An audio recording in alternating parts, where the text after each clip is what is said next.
নমস্কার, আমি জ্যোতিষ সম্রাট রতন শাস্ত্রী, সংখ্যাতত্ত্ববিদ, বাস্তবিক, হস্তরেখাবিদ। আজকে আমি হাতের যে বিভিন্ন রেখা আছে তার মধ্যে ছোট্ট একটা রেখা সম্বন্ধে শেয়ার করছি। যে রেখাটি হাতে বুধ পর্বতের নিচের থেকে উত্থিত হয়ে সোজা ইউ আকৃতি হয়ে অথবা কারো ক্ষেত্রে সোজা হয়ে বৃহস্পতি পর্বতের দিকে ধাবিত হয়, সেই পর্বতের কাছাকাছি, বৃহস্পতি পর্বতের কাছাকাছি এসে ওয়াই আকৃতি ধারণ করে।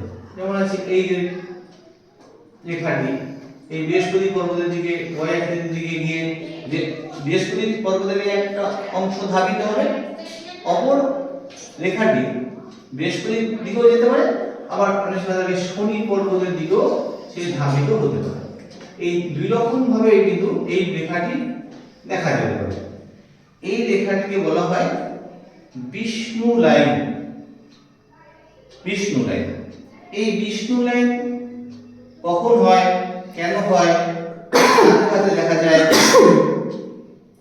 এই রেখাটি অনেকের ছোটবেলা থেকেও রেখাটি হাতে নাও থাকতে পারে, বড় হলেই যে সবার হাতে থাকবে তাও নাও হতে পারে, অর্থাৎ জন্ম থেকে হাতে রেখাটা না থাকতে পারে। তাহলে এখানে কেন হয়, কখন হবে? যদি জন্মের পরে জাতক বা জাতিকা তারা যদি শুভ কাজ করে, শুভ কর্ম করে, সৎ কাজ করে, সৎ ব্যবহার করে, সৎ আচরণ করে, মানুষের উপকার করে, তাহলে দেখা যায় তাদের ক্ষেত্রে একটু বেশি বয়সে গিয়ে এই শুভ কর্মের ফল হিসাবে এই রেখাটি হাতের মধ্যে ফুটে উঠতে দেখা যায়। তাহলে এই রেখাটি ফুটে উঠতে দেখা যায়। আবার যদি কারো হাতে থেকেই যায় ছোটবেলা থেকে, তাহলে তার আগের জন্মের কৃত কর্মের ফল তার হাতে ছোটবেলা থেকেই প্রকাশিত হয়ে আছে।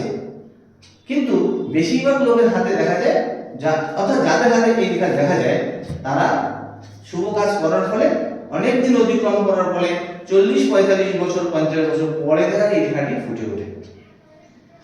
এই রেখাটি যাদের হাতে থাকবে তাদের আপনি 100% নিশ্চিন্তভাবে তাদের বিশ্বাস করতে পারেন। তারা একটু ইমোশনাল হবে, তাদের পড়াশোনায় ভালো হবে, তারা যে কোনো সেক্টরে যাবে সেই সেক্টরে তাদের সাফল্য আসবে, পাণ্ডিত্য হবে, তাদের মধ্যে লিডারশিপ কোয়ালিটি থাকবে, তাদের পলিটিশিয়ান হতে পারে এবং তারা জীবনে সাফল্য হবে, তারা মানুষের উপকার করবে, তারা ব্যবসায়ী ক্ষেত্রে যদি যায় ব্যবসার পার্টনার হতে পারে, দাম্পত্য জীবনে গেলে দাম্পত্য পার্টনার হতে পারে। যেখানে যাবে তাদের নিশ্চিত বিশ্বাস করা যাবে, তারা ইমোশনাল হবে, তারা সমাজসেবী হবে, সবাইকে নিয়ে মিলেমিশে তারা মানিয়ে নিয়ে জীবন অতিবাহিত করতে পারে। সেই জন্য এই রেখাটিকে শুভ রেখা বলে হাতে মানা হয়। এই বলে আমি আর সংক্ষিপ্ত ভিডিও শেষ করলাম। নমস্কার।